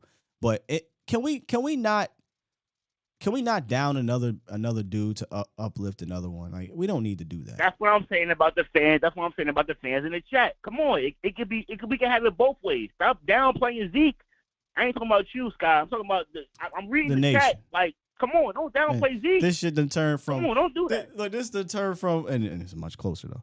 This turned from Cooper Rush, Dak Prescott conversation, which was absurd. That was an absurd conversation, by the way. Where are the Cooper Troopers, by the way? I mean, whatever. To now Zeke versus Tony Pollard, which that technically has been a civil war for the last 2 seasons, right? Zeke versus Tony Pollard. But I don't think it needs to be. But hey, we're fans, man. I understand that's what's going to happen. I got you, bro. No, you're right what you're saying. I appreciate you. I got 2 quick points. Yep. I want to give my flowers to 2 things in this game real quick, and I'm gonna get you out of here. Number 1, Dak running the ball. Oh my God, I loved it. Oh, I loved it so much. Dak running the ball. Let's get back to that. My second point, Michael Gallup. Was this his game to officially get back? Is Michael Gallup back? I'm gonna go ahead and hang up and listen, bro. I appreciate you. Love the show. See your thing, Scott. Like it, King. Appreciate you, man. Wait, that was a great setup. Good setup right there. Is Michael Gallup back? No. He's not back. But the way they used him, and we'll talk more about this in depth with Jesse on Wednesday, because we talked about it in the post game show. You remember how we were talking about the routes they were giving him? We looked at the Eagles game and it's like, man, he's not coming into those hooks really well. Or we was looking at the I think it was the Lions game. It's like, man, that dig looked ugly, right? There were certain routes that's like he's not all the way there yet. So what were we saying? Bro, just literally sit him on a slant.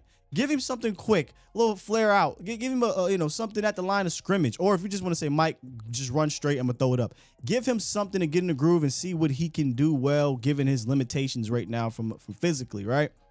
And they did that. Mike wasn't asked to do too much from a route running standpoint from what I saw. And you saw him rewarded for that. He did some seam things. He did some slant things. When I say seam, I'm sorry. He did some... It's a weird route. It's not really a post, like a skinny post type of situation. And we kept expecting, we was like, man, are they going to run a sluggo? Now, a sluggo takes a little bit, it takes some precision at the top of that route, right? And maybe Mike's just not ready for that just quite yet. But they did things that I thought were comfortable within his game right now. And, hey, Ron, you're not going to like this. You're not going to like this. They ran a mirror route. They ran a mirror route with, and this is something when we break down the tape tomorrow, which is going to be 99% fun tape. There might be like 2 plays where the interception, and we'll talk about in this mirror route, where this is why I hate them. If you pick one side, you can't come back to the other. Ooh, Mike was pissed, y'all. Mike was pissed. And it was weird because they did a fake screen. It was a fake screen mirror, which we saw in Tampa last year. We saw it against I believe the Falcons last year as well. And I like to use it more in that green area, 35 to 45 yard line. They did it on the other side of 50. I don't know why he picked that side, because if I'm not mistaken, he has CeeDee Lamb and Michael Gallup on this side. And he has Schultz and somebody else on the other side. And yes, Eddie Jackson was kind of shaded towards the wide receiver side. So maybe he was like, all right, this is going to be a cleaner situation. Fake the screen, and y'all gonna hate this play. For the people that hate Dak, you're gonna be like, see, he sucks. Fake the screen. Dalton Schultz gets the window. For whatever reason, Dak doesn't rip it. On the other side, Michael Gallup. They fake the screen. Mike probably ain't scoring because they don't got them wheels. But he had a big play.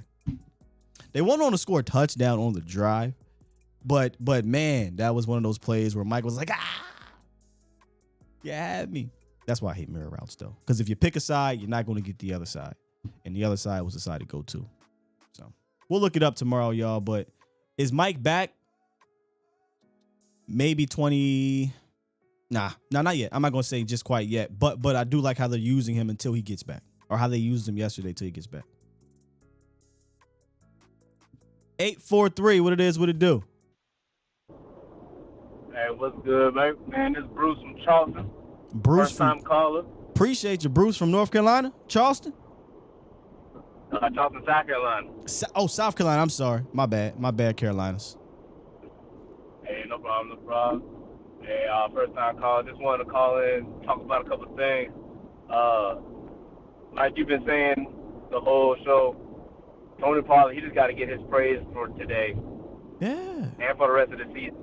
He must be gone at the end of this if we play him how we supposed to play him. Oh yeah, he's not. I really feel that was a money game, bro. Can you hear me? I got you. Yeah, I just felt like Dallas has been holding him in the back pocket for far too long, and now he got his chances to do what he needed to do. He's showing everybody, and that's why I feel like a bunch of conversations getting up right now. But that defense, like you were saying, it helped us because they were running that ball, and a lot of time was getting off the clock as well as us being up by 20 points at one point and then being up at later in the game. So I felt like, but they do need to sharpen it up a little bit. Yeah, that. Well, more than a little. Oh, go ahead. I was saying a little bit more than a little bit there. That rush defense. Yeah, the rush defense is I think it's going to be a thing all year in regards to this style that they play against. Until proven otherwise, until we are given an answer to it, it's probably going to give us some trouble. But as I keep saying, you better score. You know what I mean? You better score, and you better keep it close. Right. You know, because if you're not scoring or you're not keeping it close, then I don't care if you rush the ball for 100 yards in a quarter and a half of the game at the end of the game when you're down 20. I truly don't. True. Hey, I'm going to leave you with one last thing. Just give me your thoughts on this. How'd you feel about Joseph when he came into the game after AB got dinged up just for a little bit? And as soon as he gets in the game, he lifts up the touchdown. Yeah, it started off good for him. I think he had a tackle. And we're like, okay, here we go. Yeah. That's why you put him in there. And then boom. And the play, maybe we'll look at it tomorrow. I'm not sure. The play, just a simple over route. I thought he was in position, but you got to make a play on the ball, and he scored a touchdown. That can be great for his confidence, that's for sure.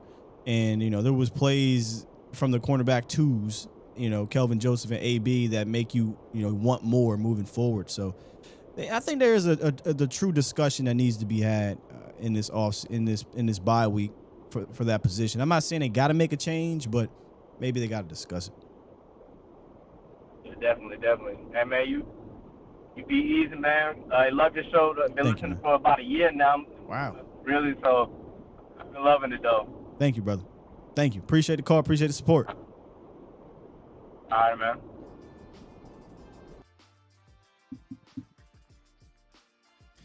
Freddie said, "Oh, teams fear Pollard." I think so too. Boss man, too fat. How y'all feel about that? I mean, we'll get into it. We got no game until for a couple weeks, so we got a lot to talk about. Maybe I should save this, but were y'all disappointed? I know some people don't like Kelvin in general. Don't think he's a good period anyway, so is expected. What was y'all kind of takeaway there? That series started off with a tackle and then gave up the touchdown. Then I don't think he got a chance to kind of redeem himself because AB came back in. So that probably had to sting a little bit for Kelvin Joseph.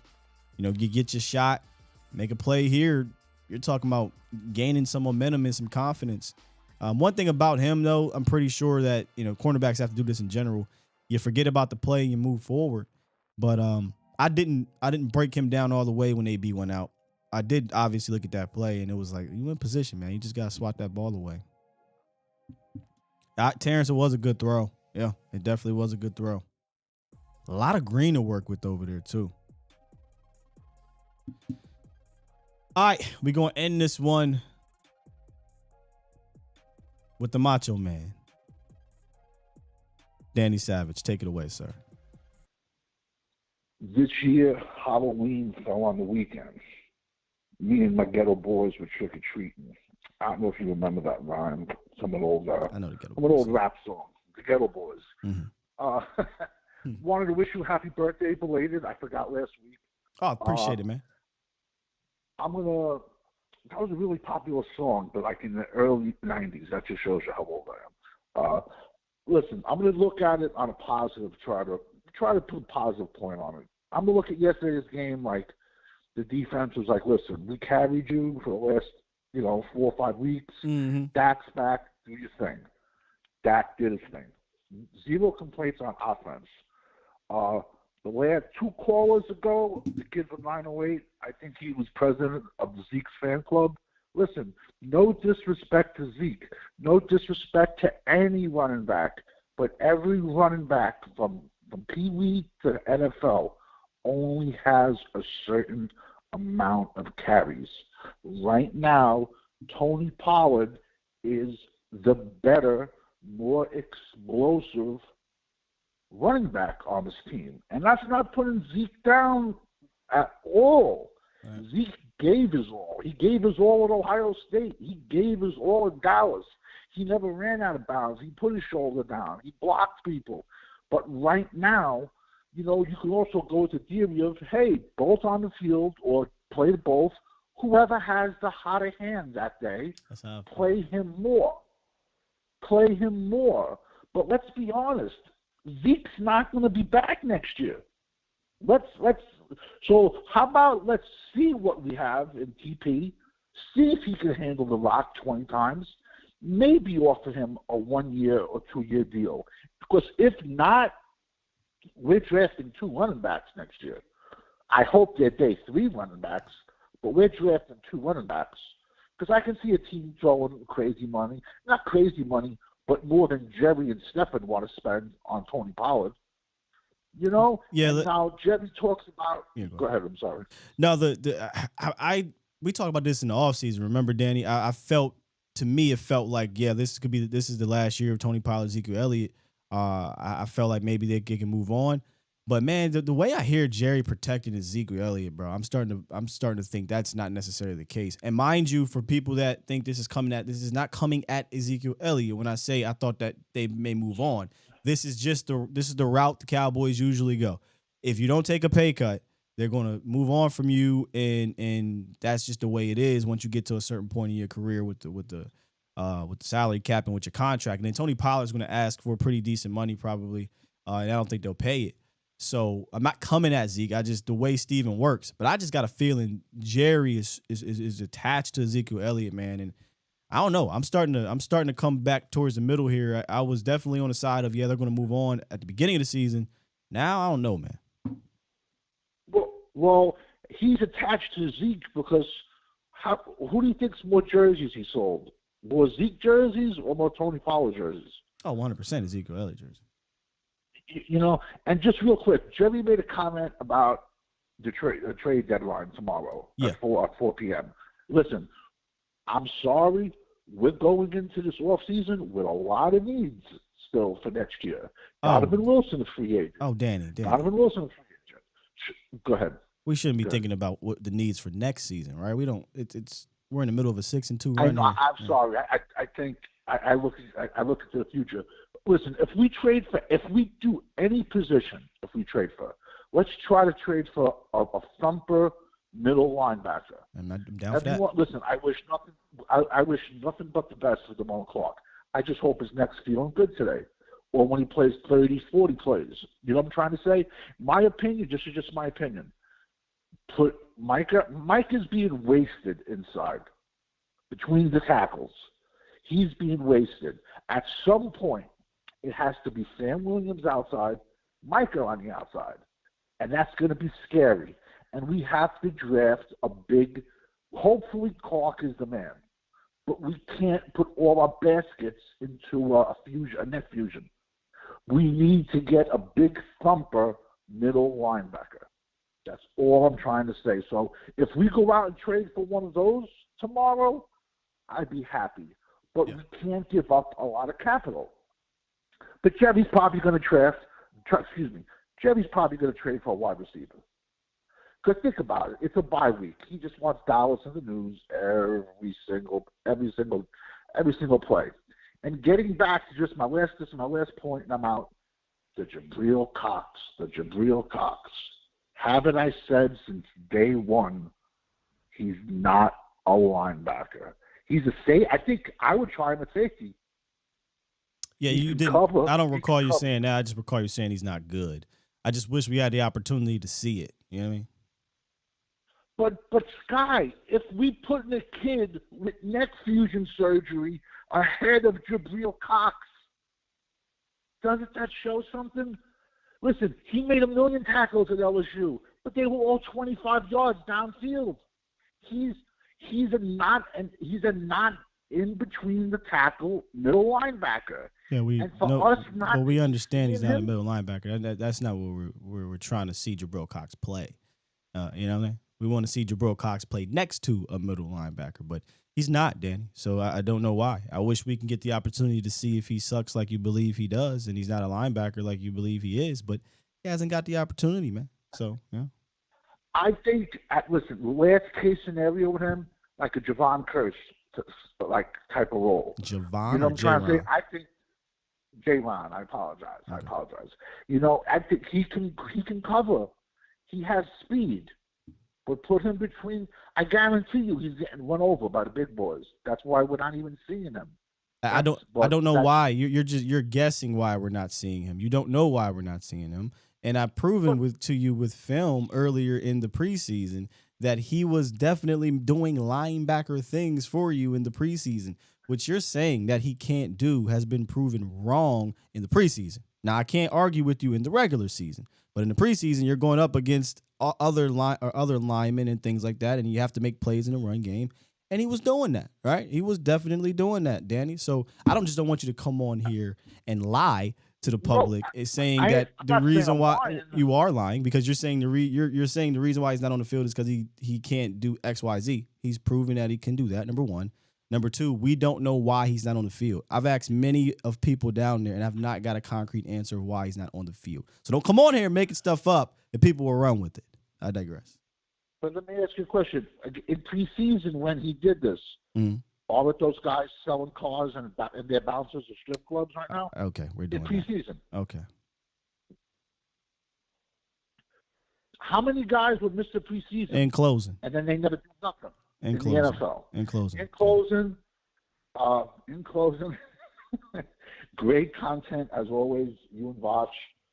You guys doing a show later today? Or yes, no? Indeed. Okay, so like I said, great content as always. I don't even listen to you guys. You and Jesse also on Sundays. I don't even listen to the guys talking on TV anymore. So you're doing great. Listen to you and Voch, 306 later crowd, and listen, Dak's back and just got to put some points on the board, and we're good. All right, man. And I tried to stay as positive as I could today. So, I tried to. All right. That's great facts, Marcus. calls all the way Facts. back. I couldn't hang out later. All right, man. That's absolutely facts, Marcus. It does not matter. You come off a 49 to 50 something to nothing victory. Those are facts, man. But hey, equal opportunities here. Everybody can have their say here on this show. Y'all know how we do here, man. Oh yeah, I don't know why y'all think I got that. I don't have that L. I don't even lie about it no more. But with this particular person, I've developed it, sure. A little bit of it. Because if not, I'll drive myself crazy. But yes, you're right about that. Voch is the Patience Olympics winner because he is building his pettiness within his patience. Me, I'm like, are you done? Are you done? You're not going to get my blood pressure up after a 49-29 victory. Not doing it. No, sir. But we are about to dip, though. Good stuff today. Love overtime after a great win. Hit that like button on the way out. Let me get to the final super chats if I missed any. I did, of course. Oh, I missed a decent amount. All right, let's go. Let's see. Nope. Super chat. Yes. Okay, yeah, there's a 4 of them here. Aaron dropped a 5. Said, when you review Dak's pick, can you check a vertical route on the outside of CeeDee to keep the safety honest? I didn't see one live. Bad play design. No, I did look at it. No, not a bad play design. It was a simple cover 2 beater. You kinda, I say, had if you're talking about Michael Gallup on that turkey hole type of shot, you kind of had him there, but not really. The safety was sitting on that. Eddie Jackson was the opposite safety. He was the opposite safety. So there really wasn't a vertical route to take him off of it. It was a seam shot to CeeDee Lamb, and a lot of people aren't going to like to hear this about what I got to say about it. First of all, dumbass call, number one. What are we doing? It's 32 seconds left or whatever it was in the first half. Get out of there, get into halftime. All right, you up 28-14. It was a stupid call. Number 2, dumb decision to try to then get ultra aggressive in that point in time by Dak Prescott. What are we doing? Don't do it. Number 3. It was there. I mean, CeeDee Lamb, like, he didn't want the smoke, but it was there in a way that I don't think he wanted to be there. You're going to get hit. you're putting your wide receiver in a bad spot there. So yeah, bad call to even go for that in general. Bad decision to even make the damn throw. But it was clear they were trying to get a big play into that zone because everybody was basically running verticals. I think Tolbert might have ran a hook on the other side. We'll look it up tomorrow. But I just think it was stupid decision for the call, stupid decision to throw it. And then you can't let the safety make a play on that ball like that, CeeDee Lamb. So it was just checkmate. Everything that could go wrong went wrong on that one. Yeah, he didn't want to get hit, Mel. He didn't want to get hit. I see where Dak was going with the ball. This wasn't a straight seam shot for real. He was actually trying to get CeeDee Lamb out of running right into the safety. Well, rounded his route really weird as opposed to flattening it and just kind of, body catch, take the hit. But you're putting your wide receiver in danger right there, and it was just not needed, man. Just not needed, Ron. But we'll take a look at it tomorrow. Super chat. Shaq, $5. Shout out to Shaq, the Vikings fan. They're 6-1. Hopefully we play all after the Packers. So hopefully that's, y'all winning, we winning. Big matchup. We'd love to see. Elite running backs deserve to get paid just like every other position. Sure, man. I'm never taking nobody's money out of their pocket. Get your money. That's one thing I never cared about during this whole thing. You're going to pay him, then pay his ass. If you're not, then don't. But he's going to get paid. I'm never on the owners on the NFL side of getting their bread, period. Get your money. Super chat. King Element said, we do need Zeke, but it'd benefit the offense way more if he was a Mark Ingram type role with TP. How many times, King, have we been talking about them being Mark Ingram and Alvin Kamara? But and TP as Alvin Kamara. We got to stop being prideful with Zeke. I hate when y'all use we. Y'all. But no, I know what you mean. Cowboys Nation. Man, I don't know how many times we have to use that comparison. Alvin Kamara, Tony Pollard. That's how it should be. There's going to be some games where they're going to lean on Kamara. There's going to be a lot of games when they're leaning on a lot of games that are leaning on Kamara, a lot of games that are leaning on Ingram. But what we don't do that they did was they involved Alvin Kamara in the passing game.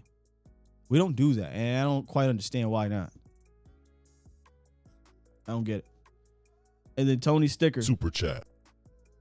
Dropped the dub and said, can we finally admit AB is problematic and we need to look elsewhere after this season? Also, I have a little more faith in Kellen Moore after he carved up the defense. Need to get the wide receiver before the deadline. Start backwards. Yeah, man, he killed it. I mean, I ain't going to pull it up.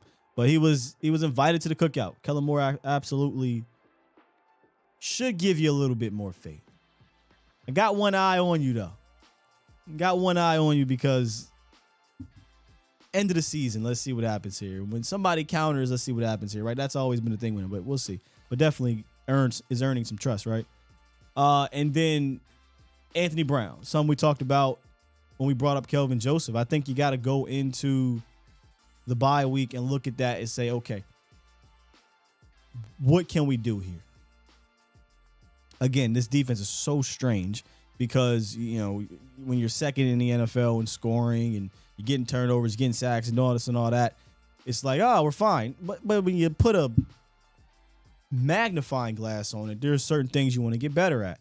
And cornerback 2 has not been playing like cornerback 2 last year or really at the beginning of the year. So do you go in there and you say, well, is it Kelvin Joseph? Is it Deron Bland? You have a talk with, I don't really say a talk, but you're just like, all right, AB, we need you to get it together type of situation. I don't think it's just from yesterday. I think you got to look at the position as a whole, and maybe it's not. I don't want to judge Kelvin Joseph off of one play, but maybe it's a Deron Bland. Maybe that's something we got to look at. I want to see if he played on the outside yesterday a little bit because he looked good both outside and inside in the preseason.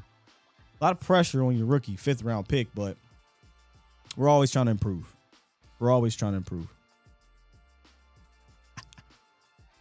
King said, I don't trust Kellen Moore at the cookout. He might snitch. Listen, you can put him at the kids' table. Did you notice he wasn't at the table? right? He just brought his potato salad. No raisins from this game. There was no raisins in that. You know? But he damn sure ain't going on a walk. No. Kellen would definitely tell. 100%. I think that's... Oh, wait, I think I saw... Yeah, Fresh dropped in here. What up, Fresh? Super chat. So hit that like button, good people. Takes 1 second, man. Appreciate that, Fresh. Please do. That helps everybody out. Helps grow the Skywalker brand, A to Z brand. Probably drop something later today. I told you offensive film is fun this week. Fun. Tomorrow we will dive into the tape.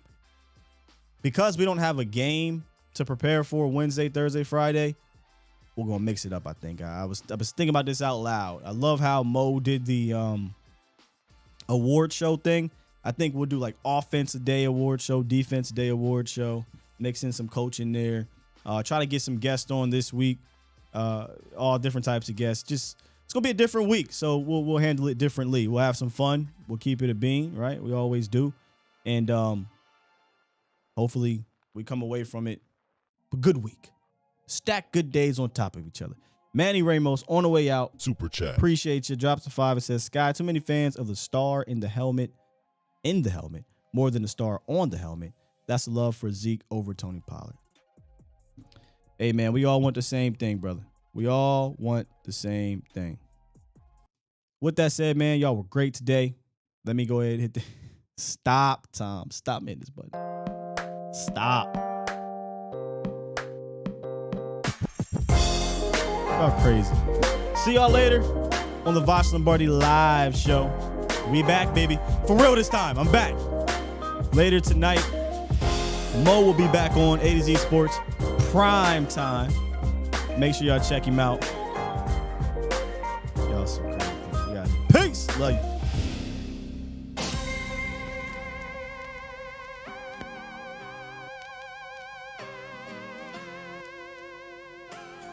Shout out to the OVO gang, the Mod Squad.